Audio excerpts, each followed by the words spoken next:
InDesign has a single vertical row toolbar, and if you mouse over any tool and pause, it tells you its name, and in parentheses you'll notice that it says the letter that you would hit to jump to that tool. In fact, the selection tool has two ways to get there. The letter V, and in my head I always say move, or the escape key.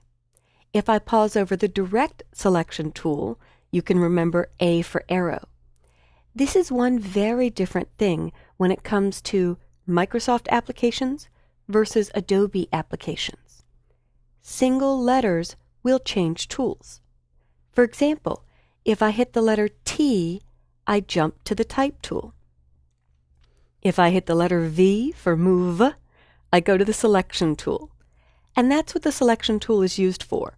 If I click an object or a group, in this case the white box behind it is grouped with the text box.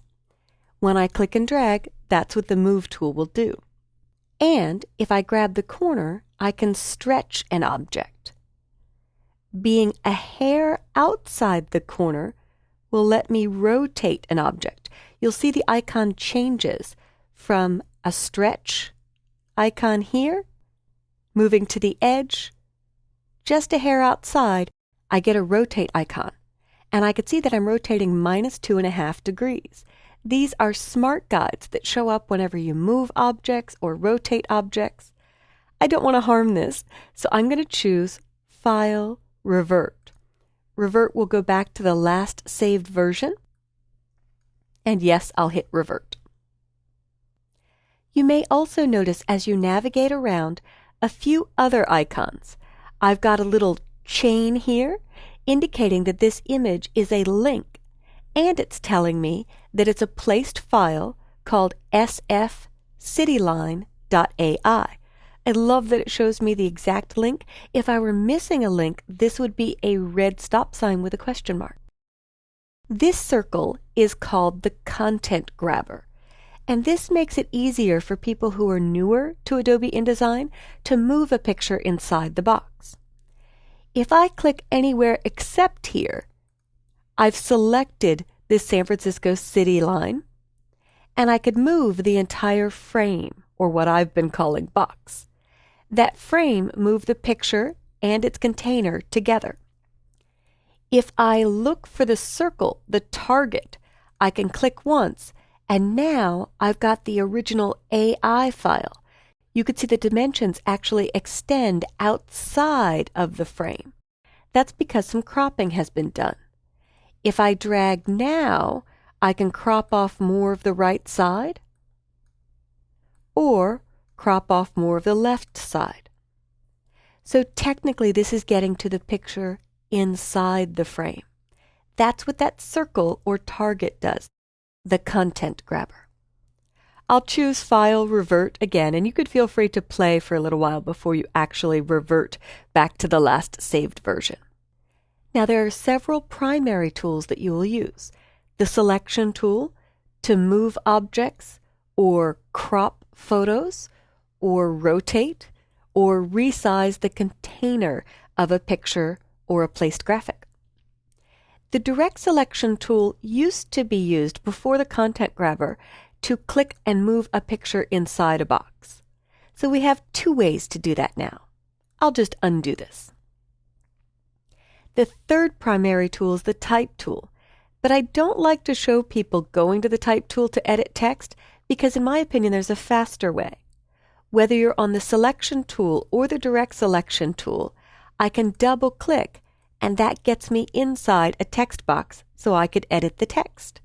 So if I double-click the word guide, I could change this to tour.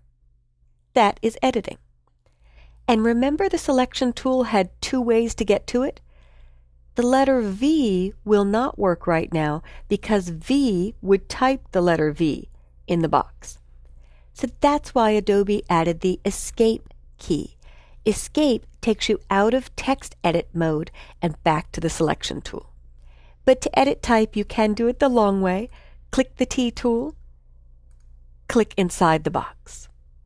Now, other primary tools that you may use include the Rectangle Frame tool. This will make a container to hold an image or a drawing. The rectangle tool will actually give you a one-point border, and actually both of these can hold text, images, or placed objects. Finally, you've got your hand tool, which lets you move your screen around, and your zoom tool, which will let you click to zoom in, or do what's called a marquee zoom, click and drag to see this graphic closer. Those are your fundamental tools. I'm going to go to my View menu and choose Fit Page in Window, or, since this is a facing page document, View Fit Spread in Window. A spread is facing pages, those two pages together. Finally, I'll go back to my Selection tool, and if you notice, the first 5 tools on the toolbar have no nested tools. A nested tool would be a tool that exists underneath another one.